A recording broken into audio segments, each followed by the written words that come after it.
The wind across the central plains of Malawi does not arrive with a gentle breeze. It sweeps through the maize fields of Masatala village with a raw, abrasive force. It carries red dust that coats the skin, stings the eyes, and settles into the cracks of the parched earth.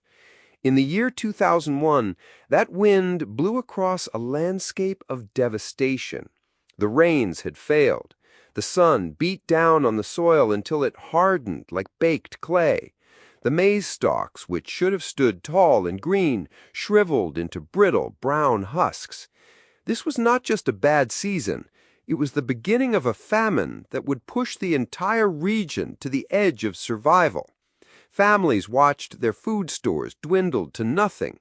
Meals went from 3 a day to 1, and then for many to none. People stripped the bark from trees and boiled roots just to have something in their stomachs. In the middle of this creeping starvation stood a 14-year-old boy named William Kamkwamba. He was the only son in a family of 7 children, born to parents who farmed the land for survival. When the crops died, the family income vanished. The $80 school fee for William's secondary education became an impossible sum. He was forced to drop out. For a boy whose mind was a sponge for knowledge, leaving school felt like a door slamming shut on his future. He spent his days watching the unrelenting sun scorch the fields, knowing his family was inching closer to starvation. Yet amidst the despair, William refused to let his mind wither alongside the crops. He possessed a relentless curiosity, a need to understand how things worked. He had spent his childhood dismantling discarded radios, studying the intricate maze of wires and circuit boards, trying to coax life back into broken machines. Now, confined to the village with the shadow of famine looming, he needed an escape. He found it in a small concrete building funded by the American government, the local primary school library. It was a modest room with a few shelves of donated books, but to William it was a sanctuary. He began visiting the library every day. He could not read much English, but he possessed a deep visual intuition. He gravitated towards science textbooks, studying the diagrams and photographs with intense focus. One afternoon, he pulled a tattered textbook from the shelf. The title on the cover read, "Using Energy." On the front of the book were towering, majestic structures with long blades spinning in the air, windmills. He opened the pages and stared at the diagrams. The text was mostly impenetrable, but the illustrations spoke a universal language of mechanics. Arrows showed the wind pushing the blades, gears turned, generators spun, wires carried a current. The book explained that these machines could pump water and create power. A spark ignited in William's mind. The wind was the one resource Masatala had in abundance. It tore through the trees and battered the tin roofs. What if he could capture that invisible force? What if he could force the wind to work for him, to pump water for the dried-out fields, to push back against the famine?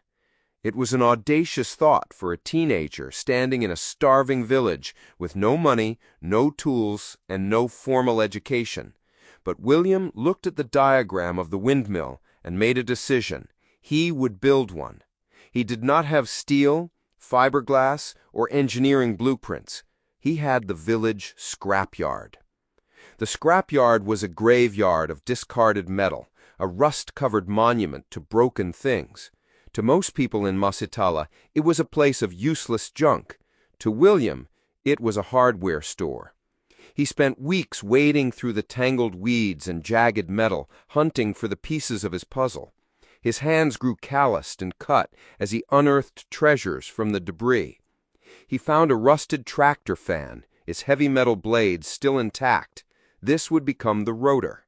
He salvaged a broken bicycle frame, recognizing that the gears and chain could multiply the rotational speed of his machine. He dug out an old shock absorber to serve as the main shaft. He found a bicycle dynamo, a small cylindrical device that generated a tiny electric current when the wheel spun against it. This was the heart of his creation. But he still needed blades to catch the wind. The heavy tractor fan was not enough. He needed long, aerodynamic wings. He found discarded PVC bath pipes in the junk pile. They were cylindrical and rigid, not at all shaped like windmill blades. William had no saw, no drill, no conventional tools of any kind. He had to improvise. He built a fire from dried maize cobs and wood scraps. He took a machete and split the PVC pipes lengthwise. Then he held the curved plastic over the open flames.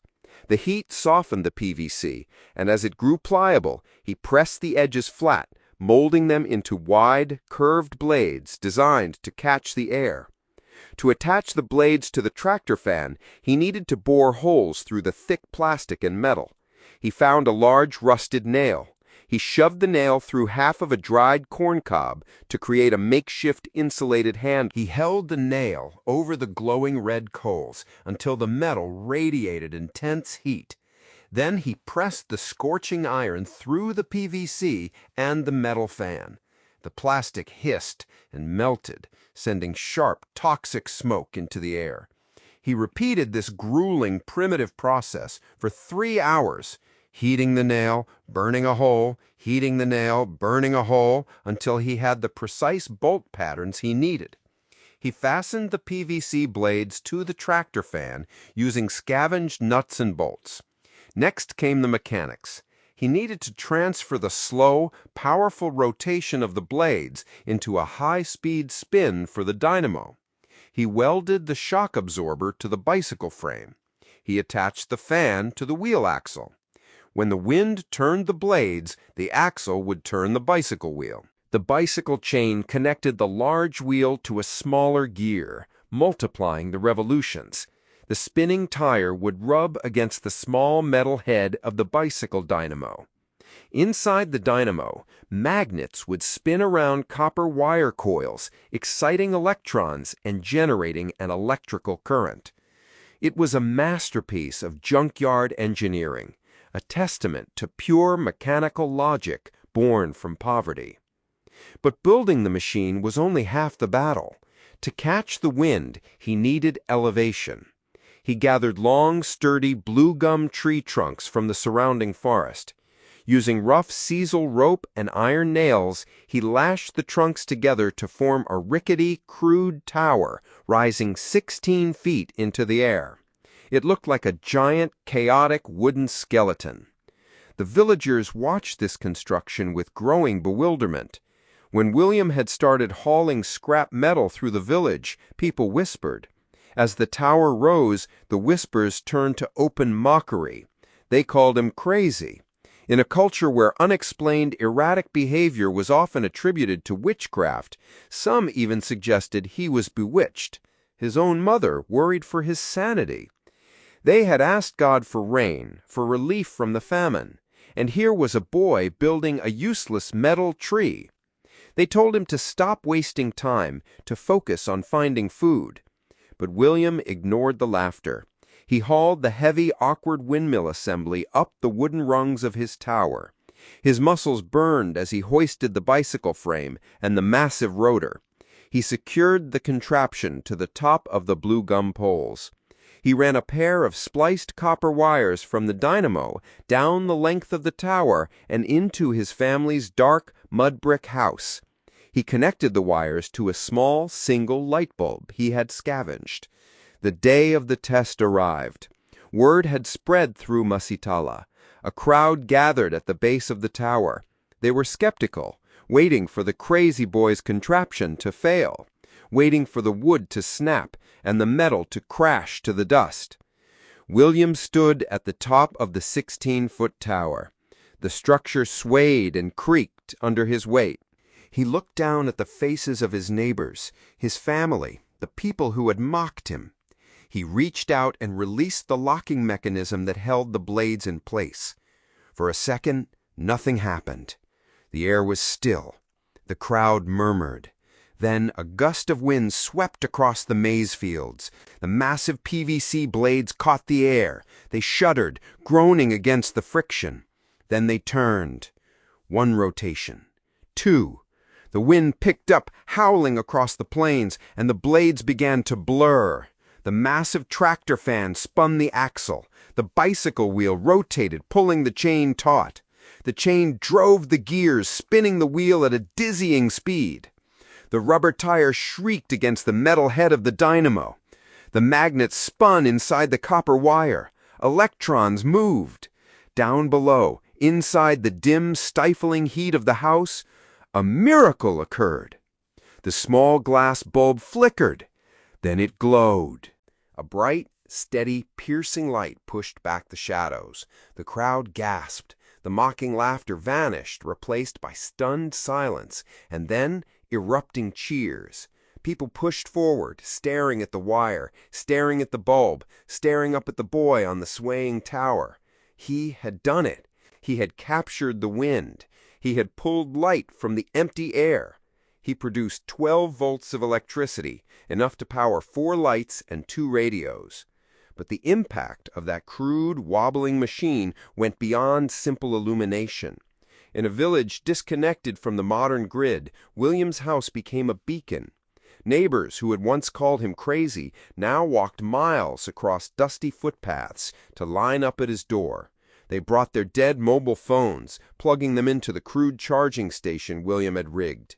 The windmill became the heart of the community, beating with the rhythm of the wind. Yet William was not finished. Lighting a bulb was a triumph, but it did not solve the famine. It did not water the crops. He knew the wind could do more. He observed the mechanics of his first creation and began calculating the requirements for a larger machine. He built a second, taller tower, reaching 39 feet into the sky to catch the stronger, consistent currents above the tree line. He designed a new system, moving beyond basic electricity to mechanical pumping.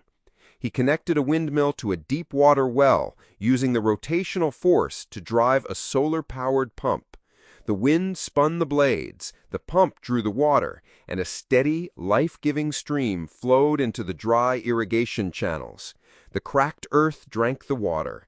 Green shoots emerged from the soil.